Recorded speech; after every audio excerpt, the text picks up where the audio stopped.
Again, I informed the Speaker and asked clearance about the instructions ng Pangulo. At ang sabi niya, wala tayong magagawa. Kaya po nagtataka ako kung bakit sinasabi ni Pangulo na hindi niya makilala ang budget, samantalang lahat na binawas at dinagdag sa mga ahensya ng gobyerno ay humihingi ng approval sa kanya si Sec. Mina Pangandaman. Bago namin ginawa o tinapos ni Senator Chis Escudero during the BICAM. Sinabi pa ni Sec. Mina, everything is cleared with the President, basta importante, pasok ang pondo na request ng Pangulo. The following day, sinabi ni Sec. Mina, approve na si Presidente BBM sa lahat na binawasan na ahensya. Masaya na ang Pangulo dahil naipasok ang gusto niyang 100 billion insertion. Wala pong perang napunta sa akin. Lahat po ng insertion napunta sa ating Pangulo at Speaker Martin Romualdez. Ako lang at ang aking mga tao, sila Paul Estrada, Mark Tiksay, at ang aking mga security ang nag-deliver papunta sa bahay nila Pangulong Bongbong Marcos at Speaker Martin Romualdez sa North Forbes Park, South Forbes Park hanggang sa Malacanang. Yung mga deliveries po ay merong record ang aking mga tao. Totoo po yung sinasabi ni Orly Gutesa na nag-deliver siya sa Forbes Park. Totoo din po ang sinasabi ni Orly Gutesa na nag-deliver siya sa Malacanang nung siya ay nasa Senado. Para mapatunayan ang mga litrato na deliveries ay ilalabas ko po together with this video.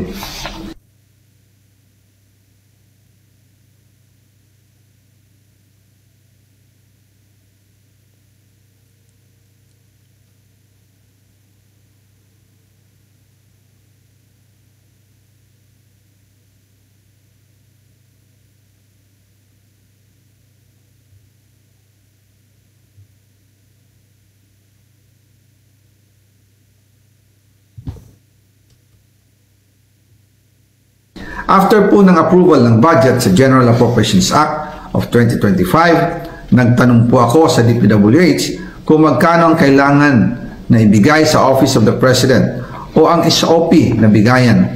Ang sinagot sa akin ay 25%. Ang ibig sabihin nito, 25% ng 100 billion ang SOP na kailangan ibigay kay BBM mismo. In total, 25 billion ang napunta kay Pangulong Bongbong Marcos. Kaya ngayon ay hinahamon ko si Ombudsman Remulla kung seryoso talaga siya sa mga sinasabi niya sa kanyang press release na idadamay niya pati si Martin Romualdez kung magbibigay ako ng ebidensya. Patunayan niya ngayon ang pronouncement niya. Imbestigahan niya ang Fraternity Brad at ang kanyang kaibigan na si Speaker Martin Romualdez kung talagang tutupad siya sa tungkulin niya. Imbestigahan din niya si President Bongbong Marcos. Sabi nga ni BBM nung SONA, let's do it right at mahiya naman kayo, hindi po ba? Nananawagan din po ako sa Senado na imbestigahan ang 100 billion insertion ni Presidente. Alam ko po na hindi gagawin ni Ombudsman Remulla ang hamon ko. Pero magaling ang Senado sa imbestigasyon at ako ay naniniwala na dahil sa kanila, lalabas ang katotohanan. Ang nag-deliver papunta sa bahay nila Pangulong Bongbong Marcos at Speaker Martin Romualdez.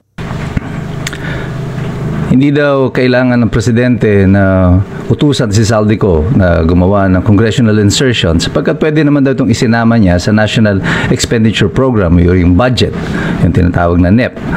At ang Pangulo daw ang nagpasabog nitong balita tungkol sa flood control at katiwalian.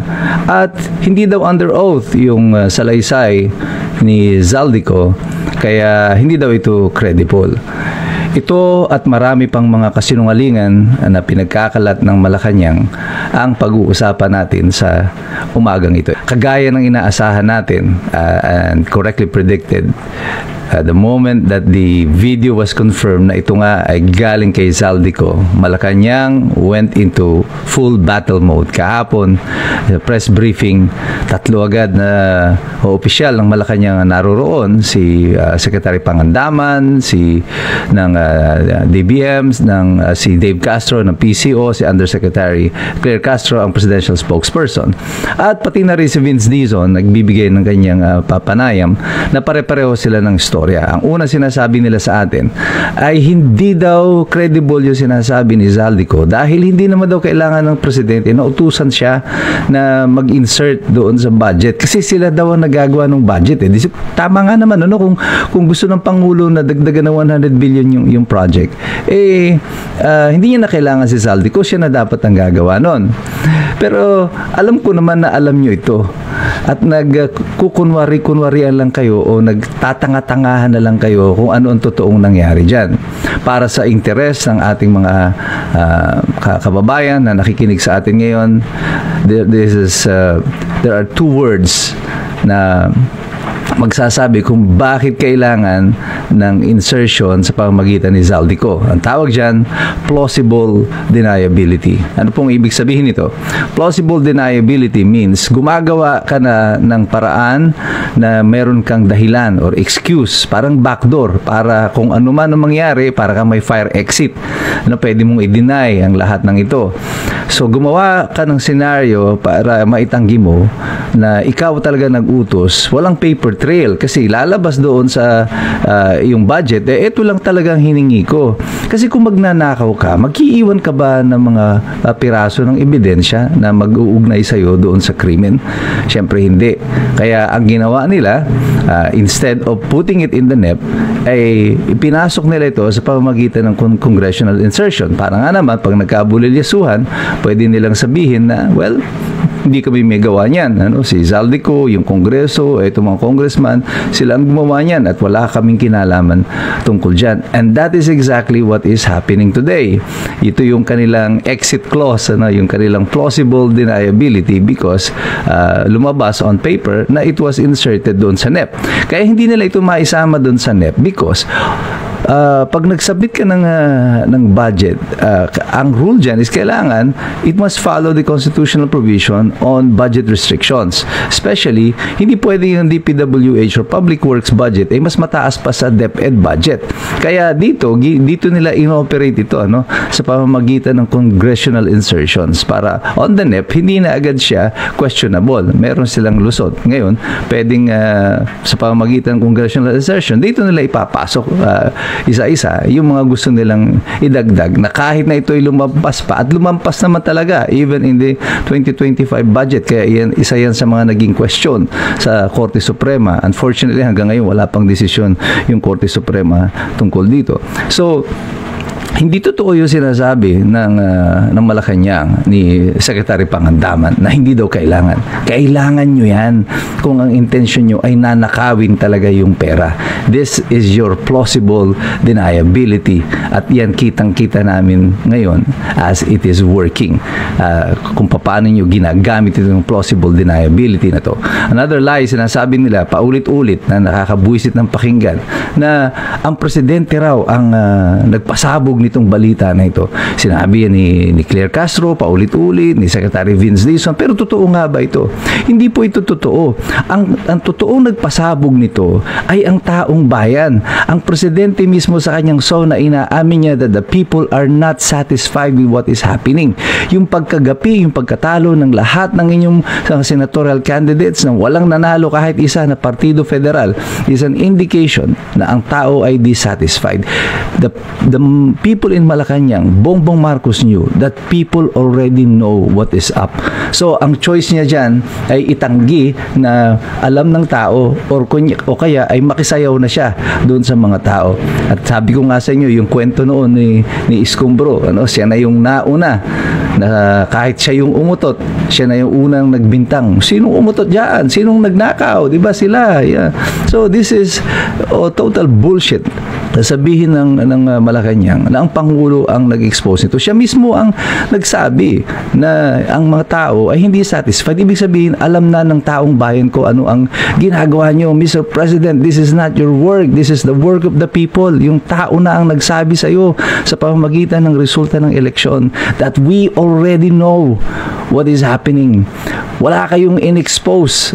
Paano mong i-expose ang isang bagay na hayag na sa mga tao? Sinabi nyo may 5,500 flood control and binabaha yung sambayanan at wala kayong maipakita mga proyekto. Sinabi nyo hindi aarestuhin si Rodrigo Duterte, ikinulong ninyo. At marami pang mga kasinungalingan ang kumalat at lahat yan alam ng taong bayan. There is nothing that you exposed. Ang kailangan mo lang ay sumabay ka dun sa Agos at sabihin mo na, kunwari, na hindi ikaw yung nagnakaw. Kasi yung fact ng pagnanakaw, alam na po ng taong bayan. At hindi raw ito na, lumabas na rin si Ping Lacson, kaya sinasabi ko sa inyo, lahat na to, everyone will be at work, full force sila. Si Ping Lacson, hindi na talaga tinatanggi, hindi na kinakahiya, na talaga siya ay enabler lang ng mga Marcos, ay protector ng administrasyon. Agad, he came to the President's rescue at sinasabi na agad, hindi daw credible yung testimonya ni Zaldico, kasi hindi daw ito under oath. Well, hindi kailangan ni Zaldico to put it under oath to protect himself. Hindi ko po sinasabi na si Zaldico ay isang bayani. Sa aking pananaw, hindi po siya bayani because malaki ang involvement niya rito. Malaki ang kinita niya rito. But Zaldico did what he had to do. Ginawa niya ang kailangan niyang gawin primarily to protect himself. Kailangan niya ng protektahan ng kanyang sarili sapagkat nabasa niya na, kitang-kita niya na siya ang isasakripisyo dito. Hindi lang in terms of politics, hindi lang in terms of criminal liability, but I think Zaldico honestly believe that his life is in real mortal danger. At para ma-prevent ito na siya ay itumba, patahimikin, ano ang kailangan niyang gawin? Ang kailangan niya lang gawin ay magsabi na siya ng katotohanan. At least nahayag na. Ngayon, kung papatayin siya, alam na ng taong bayan kung sino ang may kagagawa nito. Yan ang naging strategy ni Zaldico. And everyone na malagay sa ganyang predicament will probably do the same. At ito na nga ang ginawa ni Zaldico. Protektahan ng kanyang sarili. So, hindi siya bayani para sa akin, pero salamat at nagsabi ka ng katotohanan, but this is for your own protection. And Zaldico had to say this because he has no other choice. And this makes him credible because he is a desperate man. Dahil alam ni Zaldico na ang mangyayari dito, kung siya ay itutumba, tapos na ang investigasyon. Dead man tell no tales. Ang tawag po dyan, high stakes na rub out. Kuratong style. Kita nyo yung parallelism why we discussed yung Kuratong Baleleng before. Pupuntahan natin yan ng mas mahaba pa.